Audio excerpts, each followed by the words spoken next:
That's why they can't take us on this track. We can't have this.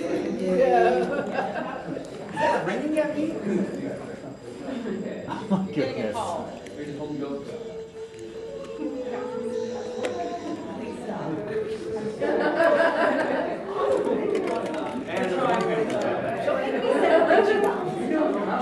Already are? Just smack them both a couple times, that was good. Get open the door. Here. Let's start this bad boy. Do stuff. Yes, so this is the quote-unquote generic Doctor Who panel, which I was told I was moderating, which I am perfectly fine with because I moderate lots of Doctor Who things. So like we normally do, we will start at the very end down here with Mr. Ross, and we'll do introductions. I'm Chris Ross. I've been a Whovian for like just under a year now. It's all her fault. So yeah. That's it. I have nothing to say. I hate that I have to take responsibility for this. I'm so sorry. Hi, I'm Kate Kavala.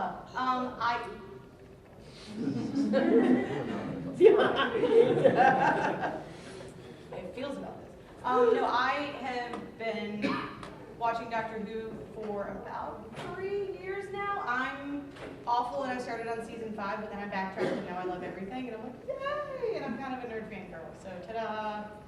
That's why you're all here too, so it's okay. I'm Steve Long. I'm a writer and designer of role-playing games primarily. I've been a Who fan since the mid to late 70s when it was broadcast around here on WUNC, the PBS channel. So we're gonna shut up now. So I have watched all the modern stuff, but my heart lies firmly in the Tom Baker era.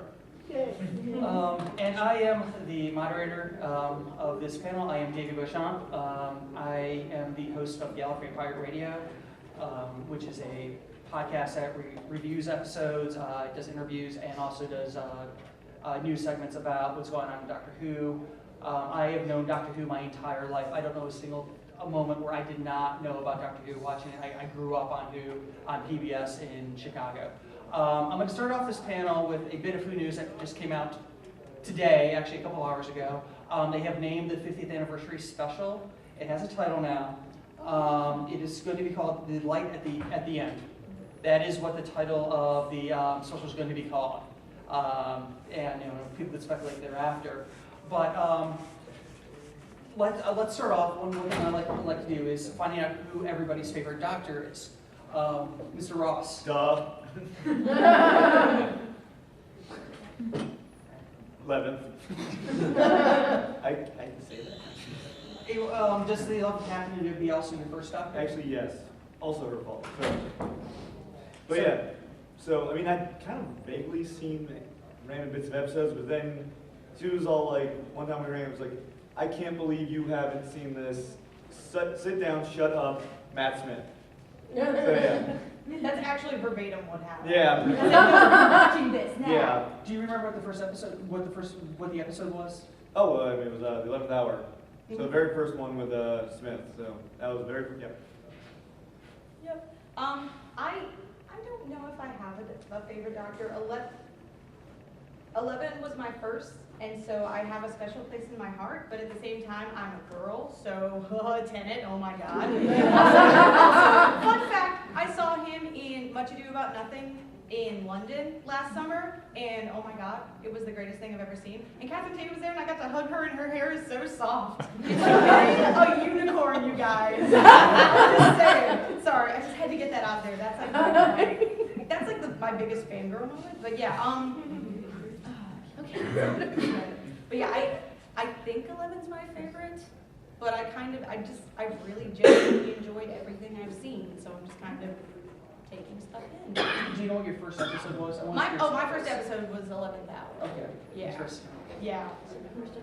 And then you come to the other side of the table. Well, I've already said Tom Baker Yeah. was mine. Yeah, I think it is true probably that for most people they'd say that their favorite Doctor is the one they initially watched a lot of. That's just the nature of the beast. It's like the old saying, what's the golden age of science fiction? The golden age is when you're 12. So yeah, it's absolutely Tom Baker. For me, the type of stories they were telling and the sometimes very cheesy nature of the special effects are all part and parcel of Doctor Who. as much as I like many of the modern episodes, and some of them are phenomenally well written, and David Tennant in particular is a very good Who, they all feel just a little too slick to me. You know, there needs to be some cardboard, some styrofoam spiders. And this would be an odd question. Do you remember what your first episode was at all? Or the I first want to scene? say, I really don't. I want to say that it was either Robot or the Android Terror, both of which were early. I probably saw some ad on the PBS saying they were going to start. Okay, sure, I'll try this out. And it was the start of the run, Yeah. Robot and then Android Terror with the second Baker episode, if I remember correctly. So one of those two is my guess. Yeah, and I would say my favorite Doctor, well, like I said, this table's really different. It's kind of interesting that you're on this side, I'm on this side. My favorite is Peter Davison, the fifth Doctor. That's the one that I don't know, because I don't remember who my first Doctor was. I remember bits and pieces of all the Doctors, but for some reason Peter Davison was my Doctor. I mean, I just felt absolutely in love with, you know, the difference that was from going to Baker or even Pertwee, because I remember those episodes really well. But Davison was he was my Doctor, and a lot of fun. And like I said, I can't remember what my first episode was because it just sort of all blends together. Now, this is interesting. Have you guys ever watched any of the classic Who? I've been working through what's on Netflix, so seen the Aztecs, saw, what was that Trout one they had on there where like they fly off some weird dimension where the bad guy's a thing called the Master, but it's not the Master, you know, it was the, I can't remember the name of that, the Mind Robber? The Mad Monk, Yeah. that Yeah. sounds right, yeah. Yeah, so I've seen that, and I started, and actually then the next thing it jumped to was like the Third's first episode. So like, how many doctors have not stolen clothing out of hospitals? I have to wonder. So what do you think of the classic stuff versus the new It's, stuff? well, it's way kind of different because like, I remember reading something about how, because you know, well, Hartnell was a million years old when they were filming, so he wasn't really a man of action, and Troutner was to be a man of action, so it was kind of, so it seemed to be like then, oh, I screwed his name, Third Doctor, John Pertwee. Pertwee, thank you.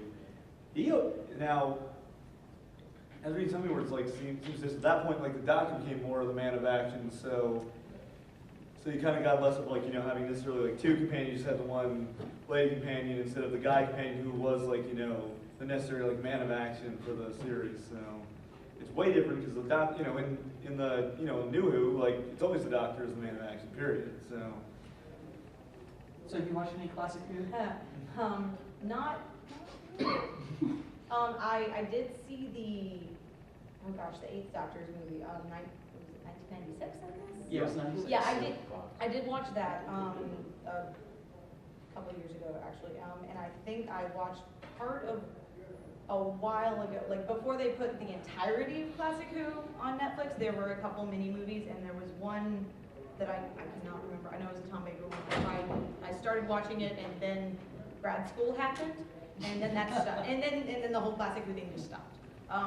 But now there were definitely differences between it, and especially since I had seen the new stuff, seasons like 1 through whatever was out at the time, and then seeing the 1996 movie was interesting because then it was taking that one step back, and like I'd read a lot about it, and I had Wikipedia'd the hell out of this, but it was very different seeing just a completely different production quality because it was very clearly, it was not, you know, the BBC TV show. It was a movie, and it was set up to almost be a one-shot movie. And yes, it felt like there was some backstory, but at the same time, it almost felt like it expected audiences to be able to come see it as a single-part movie, and then say, okay, that was great, I'm going to move on with my life now.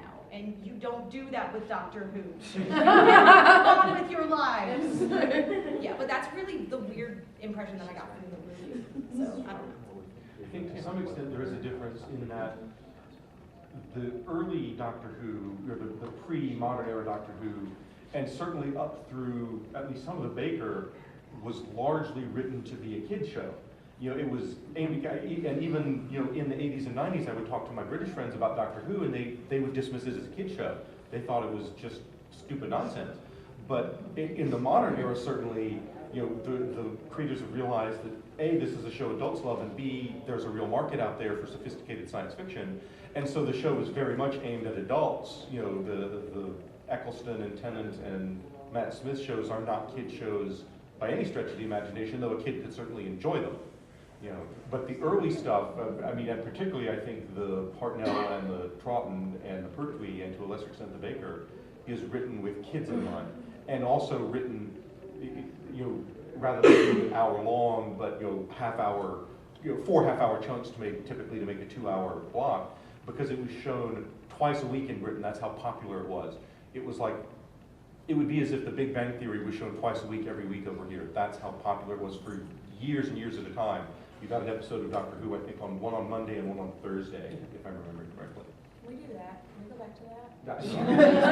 But hey, if we could just go back to, give us the whole season you saw in Britain without the 6-month gap in between, I'd be happy. Oh, yeah. You know, 6 episodes and a gap of months and then another 6 episodes is just, it's a nuisance. Yeah, I haven't been a fan of this new, let's split the season up, thing at all. But clearly it works for the BBC somehow.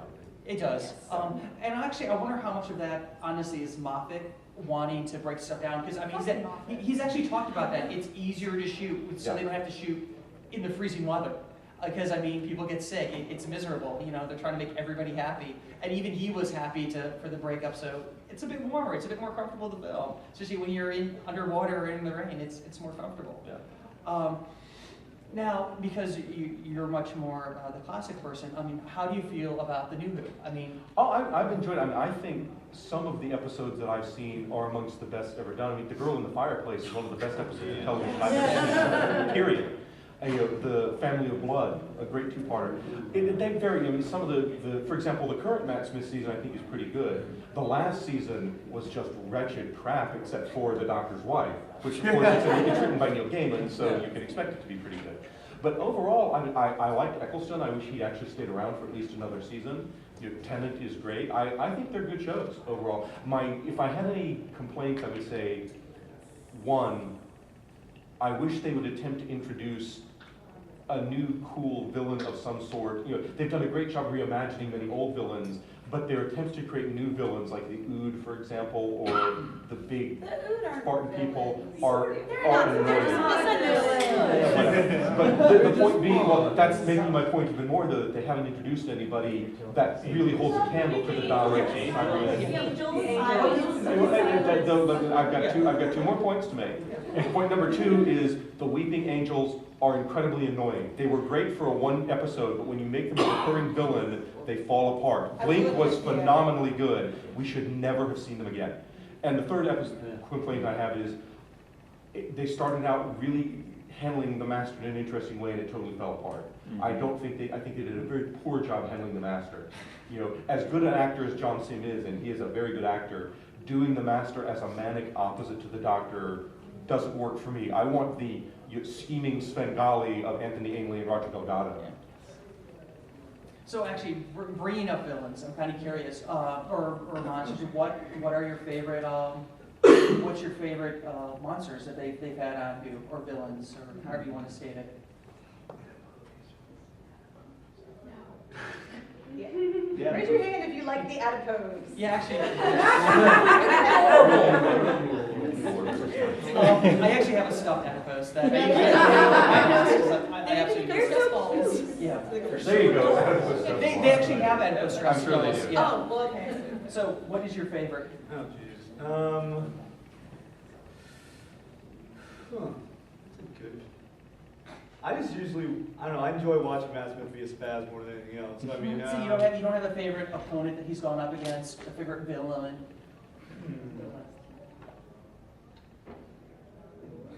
I love seeing Crystal Ross perplexed and speechless. Yeah, This I is- know. I don't mind. Can I go? Yeah. Yeah, you go. Yeah. Sally will eventually. I was like, you need a function. second. Yeah. Yeah. The silence scared the living bejesus out of me. Okay, I have literally sat there at night and thought about the concept of something that I have no earthly idea that I've seen. One day I was alone in the apartment that I had, and I found a black mark on my arm. I had no idea how it got there, and I have a panic attack.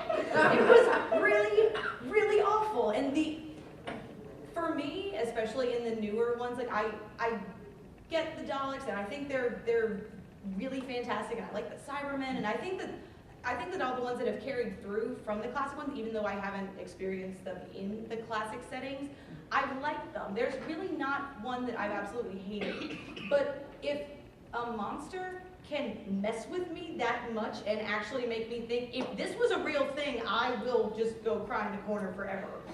Like, if something can actually make me think that, I feel like it's really doing its job, and that's been it, honestly. Yeah. So now I'm curious, what is Okay. yours? Leaving aside the classics, like we all Yeah. we all love the Centaurs, we all love the Master. I would say to pick a couple that are more obscure, one would be Wen Chiang, from the Talons of Wen Chiang. Beautiful. I think that's a wonderfully done episode. And the other would be, I like the concept, though I don't know that they ever fully exploited it, of the Black Guardian from the Heat of Time season. Yes, very nice stuff. I think, honestly, bringing the I'd love to see the modern writers take on the Black Guardian as a really powerful opponent for the Doctor. Yeah. Somebody he can't just scoffingly dismiss.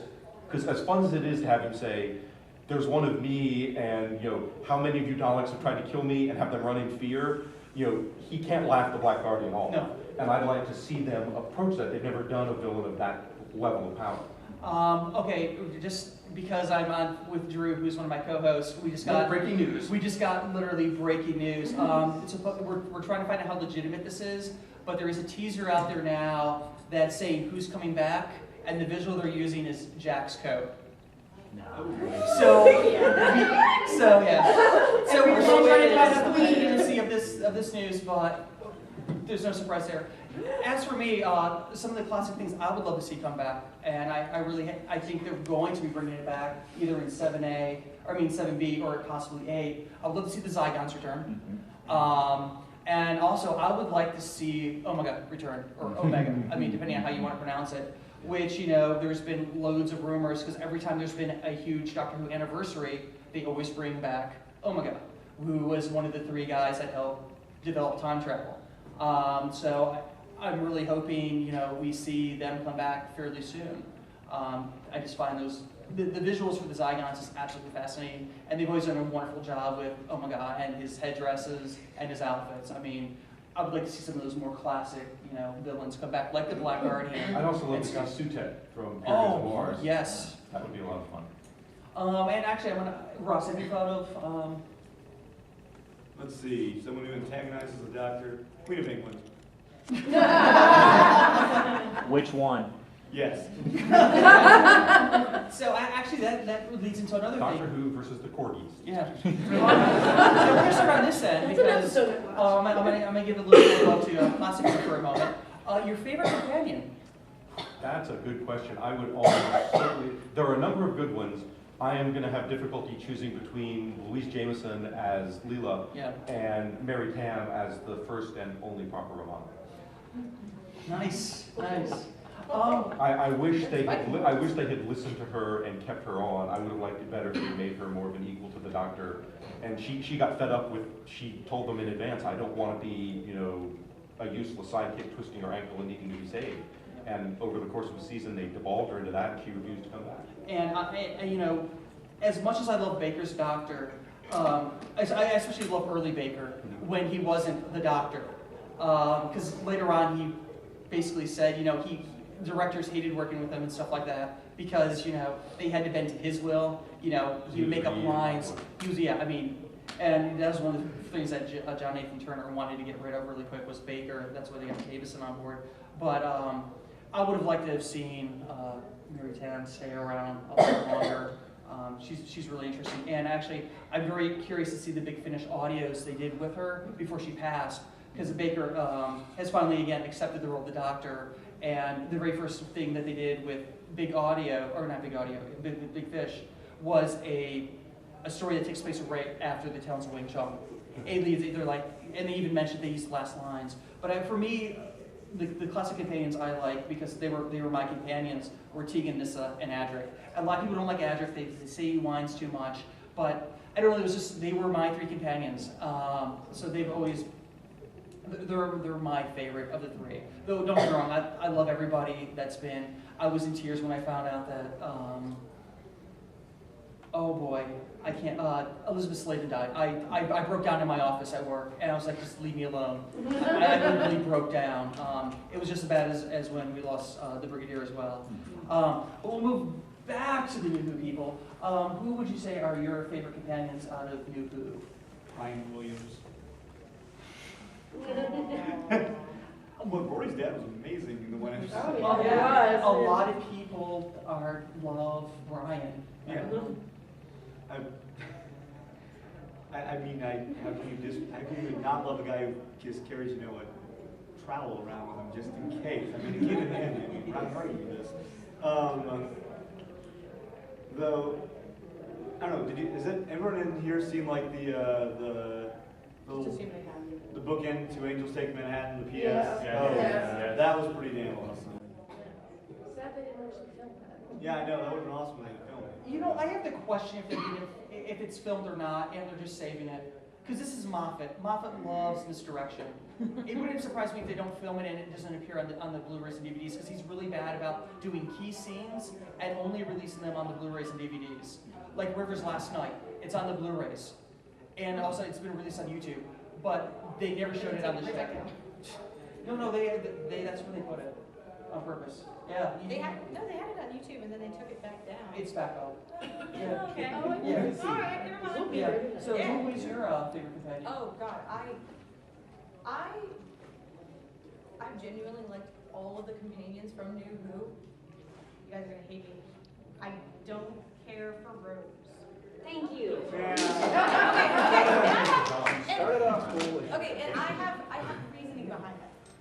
The first season, she was great. She was a fitting companion for Eccleston because she didn't really know what was going on. And as a lot of times with the newer companions, they have sort of almost served as almost a mirror for the viewer. Like especially bringing back a new season of this series that a lot of people who started watching it weren't necessarily familiar with.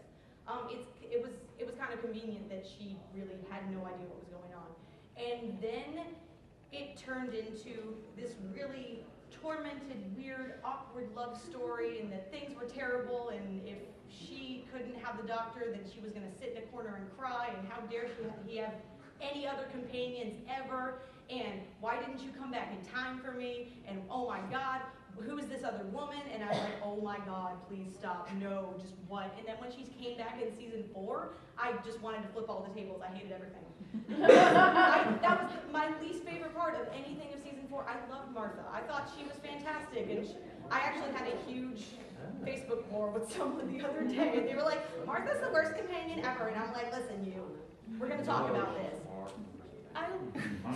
So I was like, I thought it was so great, and then I loved Donna. I thought Donna was fantastic. Oh my God, I have a huge lady boner for River. I love River. River's amazing. Amy Pond is magnificent, and Rory, I don't think anyone liked him at first, but now we all love him, and it's amazing, and he's great, and I kind of like Oswin. She's fantastic. We don't even know her yet, and I'm just like, yeah, all right, but Rose needs to stop it. That's it. Yeah. It was Tegan, Nissa, and Adric. Those are my favorite. No, Actually, I have one point I wanted to make on that. I think one of the things that really differentiates Modern Who from Classic Who is Modern Who focuses to a much greater extent on the companions. Yeah. It gets into their personal lives, it gets into why they do what they do. None of that was ever the case in Classic Who. We didn't know where Sarah Jane came from or what she did. It was barely mentioned. We knew Leela only because it was in an episode. Yeah. But these guys they came from nowhere, they went back to nowhere. We never knew anything about their personal lives. And one of the things that makes Modern Who vibrant is that we do know about them, and occasionally they do take it too far, as with, Rose. But, Amy Pond is an awesome companion, and one of the things that makes her and Rory awesome is we get to see those little clips of, their lives by themselves, and the doctor just shows up at random. They make them human, not just set pieces. Yeah. I think not knowing anything about where the companions came, I think that would drive me insane. Like honestly, I keep meaning to watch Classic Who, but I think that the idea of someone showing up and then it's like, okay, I'm gonna go back to my life, that just, especially if it's someone that you really got attached to and you really loved, it's like where, in my mind, I'm like, where are you going? What's gonna happen now? I actually do wanna know that. Yeah. And it just, I really, you get a sense of closure when someone leaves and they say, and now they're gonna go do this, and I go, yay. I want to say this, in Classic Who, you did get some closure with some companions. Okay. Others you did not. I mean, I honestly gotta say what Like happened. Lula, for sure, to get married to a young time. Yeah, and like with Adric, I mean, he blows up. I mean, Yeah, thank God. Well, now it's hard. no. been But over like 30 years, with spoilers. Zoe and Jamie, I mean, they were sent back by the Time Lords with their memories erased, except for that initial adventure. I mean, some of the endings of some of the classic companions are really depressing. Why others were just, let's just get rid of them because we don't want them on the show, we don't need them on the show. But because you're talking about companions we did not like, and we'll start over here again, which companions have you not liked? Because I think this is always a very interesting question. I didn't really hate Lala Ward as Romana, but she was such a pale candle compared to Mary Tam that I never cared for her as much. Adric I didn't care for at all. In the modern, but something about Donna just rubbed me the wrong way. I don't know what it was, but I never liked her. Part of it may be that I know Catherine Tate's supposed to be a really funny comedian, but she just seemed totally humorless and annoying. And then River Song bugs the crap out of me. She's annoying as sin. From the minute she showed up till the minute they got rid of her, with the exception of Let's Kill Hitler, boy was she I don't like the concept. I don't like the concept of her. I don't like the way they executed the concept. Just everything about her is like nails on a chalkboard. Can I just say real quick, in defense of Donna Noble, every guy that I've spoken to has said that, and every woman loves her because she's so normal and so smart now. Well, okay. No, it's okay. No, I know, I'm on your She's so side. normal. Every girl I know has a smart mouth like her, and we all think these things. That's but she fascinating. doesn't. I never. And the thought of the doctor having a relationship that is a best friend, rather than, oh, God, it's going to turn mushy and they're going to kiss at the end, was just. Well, I'll say this about Donna. When I first saw her in The Runaway Bride, I did not like her. When I saw her in Partners in Crime, I was in love with her as a companion. And I'll say this, I just recently, because we were getting ready to review her episode, the Christmas episode, The Runaway Bride, it was much better having her whole story than when we first saw her. And I enjoyed her as a companion. I really did. Just to let you know, there is at least one guy that does like Donna as a companion. I just finished season 4, I think it is, and I was heartbroken. Yeah, to be fair, I was heartbroken. I thought, oh, how can she not remember him? the friend I most discuss Who with back home, he really likes her as a companion. Something about her bugs me, and I absolutely cannot explain it. It's just sometimes you have that reaction to people, and I have that reaction to her. It's got nothing to do with the quality of the episodes per se. She just doesn't click with me. So Ross, who don't you like as a companion? Mickey drove me up No. the wall. At first, it was just, well, I forgot he was a thing. Yeah, I know, but like, That's why I didn't list him, 'cause I forgot. we're just being like, just a little bitch trying to snipe the doctor every, chance he got. But she stole his woman. Everybody thought he had murdered Rose. I mean, I would be pissed at the doctor. And Rose is like, everything's fine, you guys. was just It's gonna- yeah, gonna no. be great. But he was completely insufferable until he came back from that parallel universe as a complete badass. So I like him then, but yeah, just if they wrote that scene to annoy the crap out of me, they were brilliant writers. Because every scene where Mickey is going back and forth with the doctor, though I did like the doctors needling him at every turn with Ricky. So. The But yeah, one no. about that whole triangle was just problematic to begin with, though, because you could tell that was like, there's a potential romantic lead. Oh, she's got a boyfriend. Never mind. Oh, I'm gonna wait for you forever, even though you're in love with this guy. Okay. And it just. Sorry, I'll stop. I have so many feels. Yeah. One thing on the companions, it's probably not fair to compare classic to new, because classic was kid show, no love interest, no sexual tension. The relaunch, not so much kid show, love interest, sexual tension. So there's. But you could argue that either of those conditions is better. You seem to be assuming that the latter is better, and I don't necessarily agree with that. Well, I don't think I'm assuming that at all. Okay. I'm just saying to say that you don't get the background. In order to have love interest and sexual tension, you need to know the character more. You need to have more background. Whereas before, they could just pop in because there isn't that development that's necessary. But I'll be honest, I think, for example, some of the shows I like The X-Files, okay?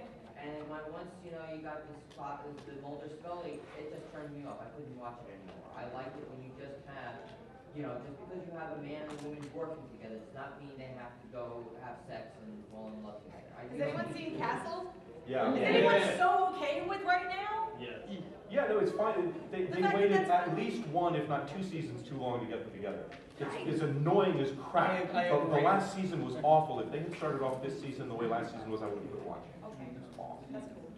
They should have been, you can only draw that out so long and it becomes strained and forced. But you guys realize at the point that they actually get to the point where they release the romance is usually right before that person leaves or the show ends. So that does away with that whole tension thing. Because they don't want to change the Correct. story. Yeah.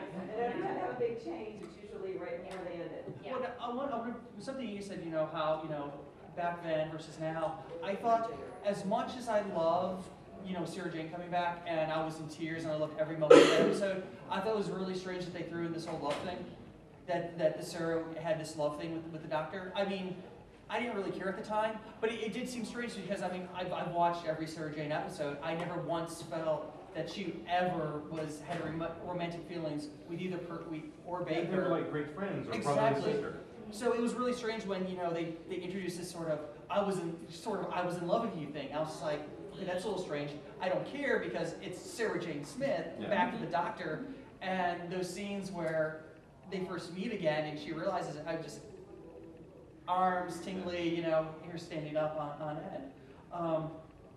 Do you guys have any favorite moments in Doctor Who, either from classic or from New Who? I mean, are there any moments that just really were like incredible? I should have studied for this. Oh, man. I'll admit, Yeah, we should have all gotten together and had a huge viewing party. Right? Yeah. Like 2 years ago. Yeah. I'll admit, one thing that always never fails to make me giggle like an idiot. I found a reel on YouTube of like every regeneration sequence there is, and I remember when I saw it, you know, the first time, and it made me giggle again. Is like when right after, you know, Tennant turns into Smith and he's like checking himself out.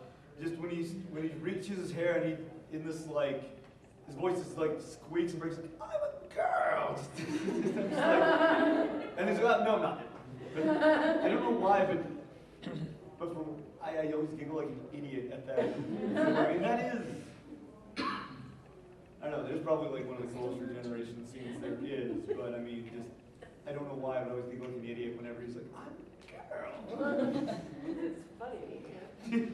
I'm curious with you, with classic and new, I mean, because you have such a... The first one that occurs to me actually is a new one. It's I don't remember if it was a Christmas special or just a special bit, the one where the Tennant Doctor meets the Davison Time Doctor. Crash. Oh, Time Crash, yeah, that's the name of it. Well, that was the most fanboy David- thing I've ever seen. Davison is not by any means my favorite Doctor, but man, the whole sense of, you were the best to me, that was just, tinglingly Holy great. crap, Yeah. the inception of that.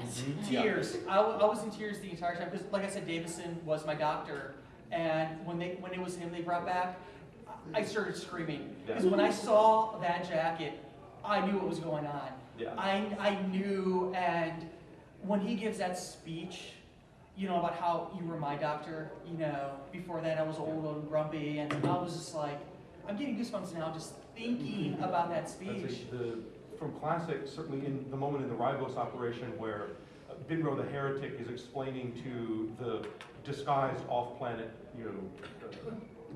galactic con man, my theory is that all those little lights up there have planets, and the guy says, well, you're actually right. He's like, people will remember you in years to come, and not as a heretic, but as the first man to, just the look of wonder on this guy's face, about having his whole life's work validated, despite the fact that he's been cast down and made into this poor, miserable wretch because everybody thinks he's a heretic. He's the Galileo Galilei of Doctor Who. I love that particular moment. Any moment where Leela sticks somebody with a Janus thorn, and the doctor says, "I told you no more Janus thorns," and then 3 minutes later she sticks somebody else with a Janus thorn. Those are all great. I think the only scene that my two absolute favorite scenes that just usually come to mind when I think about it is in what was it, Partners in Crime. I think it was the first episode of season 4 with Donna, and the pantomime through the Oh, window. Yeah. Yeah. Yeah, that entire thing is I love that. And also, with Donna in the, what is it? It's the Wasp and the Unicorn.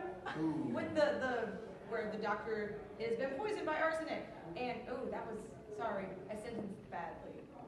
When the doctor has arsenic poisoning, and he's trying to mouth out what he needs, and he's going like this, and she goes, a drink, shake it, Harvey Wallbanger. And he says, how is Harvey Wallbanger one's word? And it's salt, and then she brings him salt, and he says, that's too salty. She goes, oh, because it's caffeine. Sorry. But yeah, those are the ridiculous sort of, especially in the middle of really tense scenes, that kind of like weird slapstick sort of stuff. I just love that. It just makes me so happy, and I'm like, yay. But yeah, like, I'm sure there are better scenes. I'm sure as soon as I leave, I'm gonna think of like 10 other scenes, and I'm like, oh my god. Well, I'm gonna go back on. Yeah. I know. I'm just like, oh, pick me again. I'm gonna start all the way with Harkness. When he does the goodbye speech to Susan, I mean, just that monologue that he gives that they reuse for the Five Doctors is just, I've always loved that little line of dialogue. If you haven't seen the Five Doctors, it's the very first clip they do because unfortunately Harkness was dead at the time and couldn't get back. That's what they used to remember him with. And then unfortunately the doctor, the guy that got to play the doctor, shortly died before the transmission of the Five Doctors. So it's like that role of the first Doctor. I do enjoy when Baker regenerated into Davison, but you have to see at the end of Legopolis because they cut it short at the beginning of Castrovalva. It's just this wonderful montage of everything. And then with New Who, when Matt Smith is changing his clothes, you know, it's like, I'm done with this stuff, and he's going through changing, and that speech with the Atroxes. And when Moffat just shows all the doctors, because that's one thing I felt about Davies, is he didn't always like to touch on Classic Who as much as Moffat does, but when it's just like all the doctors, I'm all giddy and stuff, and then when he walks in and says, I'm the doctor, now run, I was sold on Matt Smith as a doctor. It was that scene, and for a lot of doctors, for me, they don't sell me as a doctor in that first episode, but Smith took the role and ran with it from straight on out. Okay, now back to Kate, more moments. Yes. More moments. Okay, along with the fact that the silence scared the bejesus out of me, there are enough, especially in the newer seasons, there have been enough weird moments that have freaked me out and made me think to it. The concept of eternity terrifies me sometimes, I'm not gonna lie. And so in The Doctor's Wife, when Amy is going through corridors and walking through and getting, you know, doors shut off between her and Rory, and the house is messing with her mind, and then she comes around a corner and Rory has been there for 2,000 years. That freaked me out for no reason, but I loved it, and I watched that episode and I love that entire episode. It's amazing. But whenever I get to that point, it's just this weird, uncomfortable, just strange feeling of, oh my god, I can't even imagine that. I can't imagine, like, I don't know what I'm eating for breakfast tomorrow. Like, I can't imagine 2,000 years of waiting in one hallway, and it terrifies me. And the fact that, partially that Neil Gaiman feels, but any scenes like that and writing like that makes me internalize that and really think about it, those scenes stay with me, and they freak me out. I love it. Yeah, I've got two more quick Baker ones. One, sort of humorous from the beginning of Robots of Death, which is one of my favorite Who, where the Doctor is trying to explain to Leela how the TARDIS can be bigger on the inside than the outside. Most of you, are you familiar with this scene? Okay, he has two little black cardboard boxes. He says, now, you hold them up. One is a little smaller than the other. One is like yay and one is like yay. And he says, now hold them up next to one another. Which one's bigger? She says, well, this one. He says, okay, now walk all the way across the room, because they're in the old control room while they're remodeling the new one. He says, now hold the little one up to your eye. Which one's bigger? This one? She says, well, this one. He says, now figure out a way to get this box in the same place as this box, and it works. You know, so then the other is near the end of Genesis of the Daleks, where the Doctor is standing there saying, do I have the right to end an entire species? I know for a fact they are going to cause trillions of deaths throughout time in the universe, but do I have the right to kill them all? I love that sort of moral dilemma in fiction, fascinates me, and I thought they did a great. I don't know, Nico. You know, I don't know. You know, I think you made the wrong decision, but I'm not the right. Okay. I happen to think of just two more Okay. right quick. One, I can't believe I forgot this, but the 11th Doctor's speech at Stonehenge to the assembled alien Yes. alliance thing, that was, yeah. I found some like techno remix of the Doctor Who theme online, and it like in the end, in the middle, it cuts out, goes through the speech, and then cuts back into the music, and it's damn amazing. And also, my friend James there was mentioning this like at breakfast this morning, just where like one of the doctors is like listing off things that can kill you, and at the end of the list is astronaut. It was Eccleston. Thank you. During the second episode. Oh yeah. I tend to torment my normal co-hosts with this question because I'm so fascinated with the 50th anniversary. What do you guys want to see in the 50th anniversary, especially now that we have a title? What do you want to see? I do want to see Eccleston back. That cagey bastard. Oh, he's not going I'll tell you right now, Eccleston actually had a 4-year contract. At the shooting and schedule, he was absolutely miserable, and he didn't want to come back. They let him out of his contract, and he says he wants nothing more to do with Dr. Whoever. Who's that? Eccleston. My sister's so kind of like depressed, Baker you guys. was. My sister was heartbroken. Give him 10 years, 20 years, he might come back and be happy. Sometimes you think that things just wears on you. Yeah. Yeah. That's it. I haven't done nearly as much thinking about it as you have. Honestly, ideally, I would like to see all of them facing off against one great villain and having to combine their powers to beat him. And maybe this is a good place to bring the Black Guardian in. Yeah. I want to see some reason for them to be together other than it's been 50 years. I want the threat, the magnitude of the threat, and the quality of the way the threat is written to match the momentousness of the event of bringing as many of them back together as we can. Yeah. How would that work though? Because wouldn't each doctor sort of remember his prior doctor, the prior doctor doing it? Not necessarily, and after all taken out of time at the same time, because that's what happened with the 5 doctors. None of them remembered that occurring. I think we could map this out if we had a 3-dimensional whiteboard Yeah. and could show lines of time. Yeah. You know. Wibbly wobbly, timey-wimey. Yeah, it is a difficult concept Yeah. to wrap your mind around, I will agree. Oh, I don't know. I just want to be surprised. I know I'm gonna.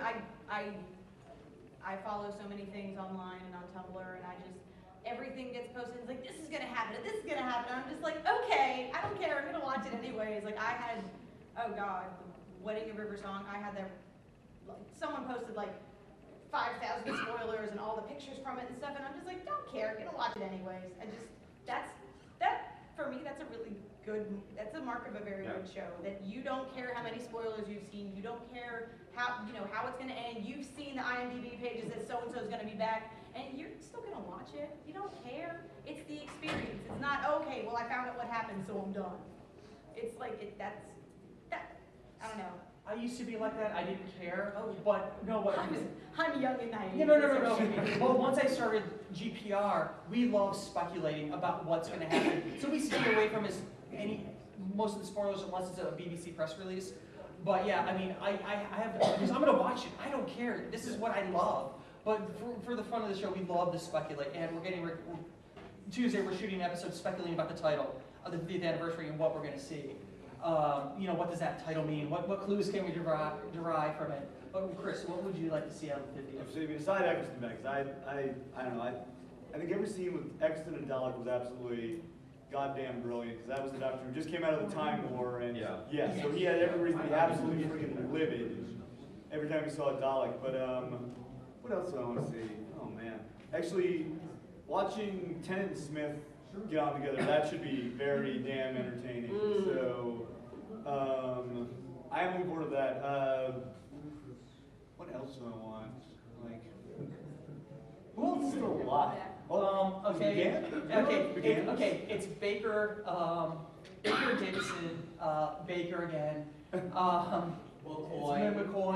who I get an interview next month. McGann, Eccleston, Tennant, and Smith. Yep. I want to see McGann back. I have done nothing but just oozed over the Big Finish audios. he never got his chance. And he is just absolutely magnificent in those audios.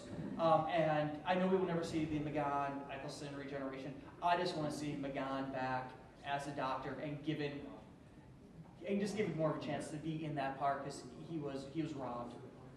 I was in LA Yeah. when Fox made that '96 movie, and McGann had the business box next to mine, and that was not a one-for movie. No. Fox screwed that up. They Yeah. fully intended to relaunch that thing, and they totally screwed Yeah. it up. That's not- Yeah, which is sad. And the funny thing is the reason why it had low ratings, it went up against, I think it was the World Series or something, but it still had hella good ratings, but it just wasn't enough. But you said you had a question? Yeah, I have a question for the panel. You know, we traditionally think of Doctor Who as science fiction for the valid reason it involves aliens and ray guns and time travel and space travel and other planets. But I think it can actually be argued that it is as much, if not more, a horror show. And I wanted to see, what do you guys think about that? I think the elements of horror are as strong or stronger in many of the stories, if not most of them, than the elements of just straight up science fiction. I think I can see that, especially with Silence. oh god. Yeah. Yeah, but I definitely think that a lot of, especially with some of the monsters, like there are those lighthearted moments, but some of the monsters, like they're scary. They're really scary, you guys. And I think it's something that. Are you talking about like new versus old? No, I think both. 'cause I mean, I know I think it's been argued that the new one is more aimed towards adults. Yeah, and I think you could argue that the new ones are perhaps more sophisticated horror, but I mean, the classic Doctor Who sort of story arc tends to be the Doctor, and his companion show up, and they get stuck in a situation that they have to resolve that is it often has the elements of classic horror.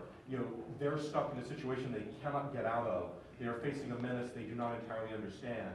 The biggest difference between Doctor Who and classic horror is that the Doctor is not helpless.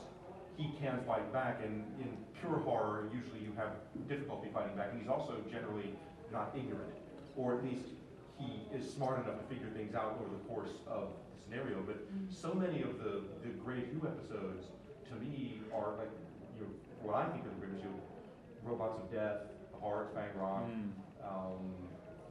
The Deadly Assassin, they've all got horror elements to them. Well, one thing I've liked, the fact that, it's lasted 50 years in one form or another, is that it has touched on every genre. I mean, some people would say it's horror at times, some people would say it was science fiction, some people would say it was science fantasy. Definitely science fantasy. I think they're, especially with the character that you have, and, the TARDIS, it lets you tell any story you want. They're not limited to this type of story. You could go anywhere and do anything with the TARDIS and the Doctor, and I think that's what has made it last. You're not just stuck in one genre with the thing, and that's what makes it wonderful. Yeah, there was the episode in A Town Called Mercy, which is a post-western, which is magnificent. Oh, Yeah. that was a great episode. Oh, yeah. Yeah, and I think a lot of different genres can be applied to a lot of the series in general. Like there are elements of westerns and post-westerns and classic westerns that do apply to the entire series. There are elements of more formulaic stories than just science fiction, because science fiction can be such a broad category. It's interesting to see how many tropes of I guess more standardized genres can be applied to it. And I mean, I feel like horror is sometimes a more broad genre, but there are definitely elements of more traditional horror movies too. So. I'm not gonna top that. I'd be in your spot. Just can't follow something. Is there anything you guys want to say? I mean, this is really weird that we've really hugged it up, and I didn't see too many hands raised, which is amazing. Yeah. I'd like to ask a question of the panel. Yeah. I think it was the much derided Colin Baker era where they established only 12 regenerations, 13th one's evil. That came very big. Yeah, Tom actually, Baker, Deadly Assassin. Deadly Assassin, yeah. How do you think they're going to address that? Very, very easily. It goes back to the Five Doctors. the Time Lords offered the Master a full set of regenerations. But Gallifrey's trapped in his timeline. Well, the modern era just seems to totally have ignored that. It's never been mentioned that I can Well, recall. I think they're just forgetting about it. It has. Oh, okay. Yeah, It was wait, mentioned in the wait, 13 wait. Adventures, yeah. River, in Angels Take Manhattan, River got mad at his use of healing energy to, Yeah. fix her wrist. That means she might be mad because he might not have much left. But in gave Common him all her Baker's era, they extra actually redemption. showed. Well, Yeah. I would actually argue she didn't so much because we saw that, when he, pulsed the energy out of him to fix her, Yeah, she fix did her get wrist. mad. She did the same thing. She didn't necessarily give him the regenerations, but she used all the No, healing she energy doesn't to give him- wipe him, She doesn't wipe. give him her regenerations until later in the timeline, in her timeline. In the See. library. But I thought it was established that When she she dies used in up the her library. regeneration. Yeah, she's burning. Like, yeah, Yeah. explicitly. Yeah. Yeah. But So- in Common Baker's era, didn't they actually show the 13 evil doctors? Well, they show the Valeyard. But I mean, the thing is, if you look at the brain of Mobius, you see all these other regenerations of the Doctor, supposedly. Okay, this is my theory about who the Doctor is. There are 3 people that helped create time travel. The Doctor was the 3rd one. And they just haven't really mentioned it. Because if you actually go back a few times, especially during the McCoy stuff, with I think it was the Cartmel plan, they were making the Doctor mysterious again. He would drop little hints about him being there when Rassilon and Omega were there creating time travel. So it's quite possible the Doctor might be something more than just your ordinary everyday Time Lord. Because there is a reason why he ran. I mean, there was a reason why he took the TARDIS with Susan and ran. Yes? So what do you feel, whenever I go back in the history of the Doctor, and that's the theory that I like most, by the way, it's,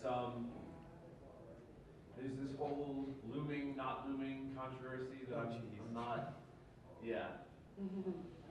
You know what I'm talking about? Can you finish a sentence? Yeah. Yeah. So it's whether Time Lords are in fact loomed or if they're born somewhere. Oh, I know what you're talking about. Yes. I don't know what he's talking Okay. about. Someone explain Yeah, this. Okay, it was part of it was sort of part of the Cartmel plan when they were trying to make the Doctor more mysterious, and they were actually exploring, how our Time Lords born, how their families were.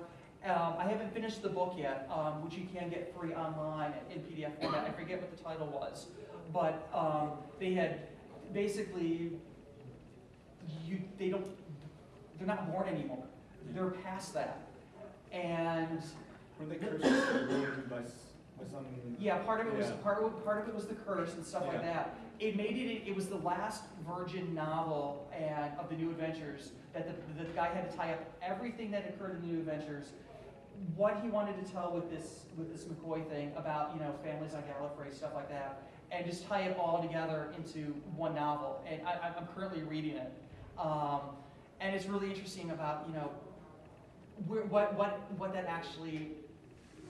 Where that actually takes place, if it does, is it canon, is it not canon? It's in that ambiguous sort of netherverse. We just don't know.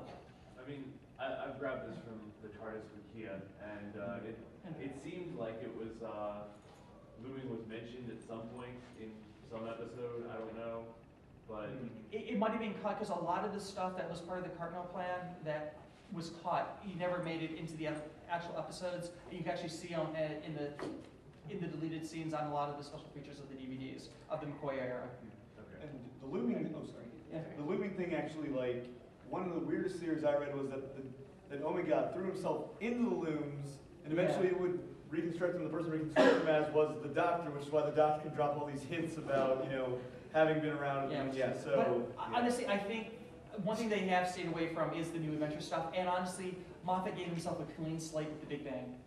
I mean, he really did that. So that was the purpose of the Big Bang, was to give him a clean slate, because he said everything's continuity.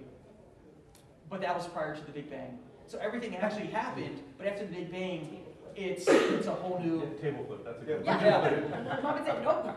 Yeah. And then, so honestly, because all of a sudden after Big Bang, we get Cybermen back again. The classic Cybermen, not the Cyberus. So it's, Moffat is playing in his own little sandbox of food right now. So, the Time Lords might be back and we just don't know about it. Yeah. Yes? Well, I was wondering, one of my favorite characters from, was Canton Everett Delaware III. Do you think they'll ever bring him Yeah. back? I love him. Just like Jack, he was supposed to come back with some of the stuff, but because of shooting Supernatural and a few other things, it just didn't happen. And with Barrowman, it was because of Torchwood. I mean, Supernatural guys were huge fans of Doctor Who. That's why they were able to get him for those episodes, The Impossible Astronaut. And the guys on Arrow have already said that you want Barrowman, you got him, because they hired him because they love Captain Jack. Yeah. See, I would love to see Captain Jack meet Canton. That's my favorite. Just saying. Done. Yeah. Just saying. So anything else before we have to wrap this up? We got like a couple of seconds, a minute. Anything else? Oh, I like her. I like her so much, and she's certainly easy on the eyes, so if I'm not I want her to be a piece of the key to time. There you go, there you go. I named my phone Oswin because of her. I named my electronics, and that's Oswin. My laptop's Rory too, because I really hoped if it died, it would come back to life. Oh, So far, so good. well, That's pretty good. there is also one more piece of news that we did get. There will be no Amy or Rory in the 50th, unless it's a flashback of something that we've seen. That's okay, guys. We're over this. Yeah, but just in case you You had can't your have hopes up. everybody, yeah. But yeah, no, because they wanted it to be final, and they said to be final. So Yeah. if we get them, it's a flashback or a photo or something like that. They won't be there. So thank you for coming out on such a late panel and stuff. It was really if you want to know when the 50th anniversary episode's going to be, it's going to be November 23rd. We have to wait that long? Well, because that's when the first episode aired. The day after the Kennedy system. Yeah, day after. And actually, Big Finish is also doing their own release, and it's going to be the Living Doctors classic against the Master. So. I'm just wondering.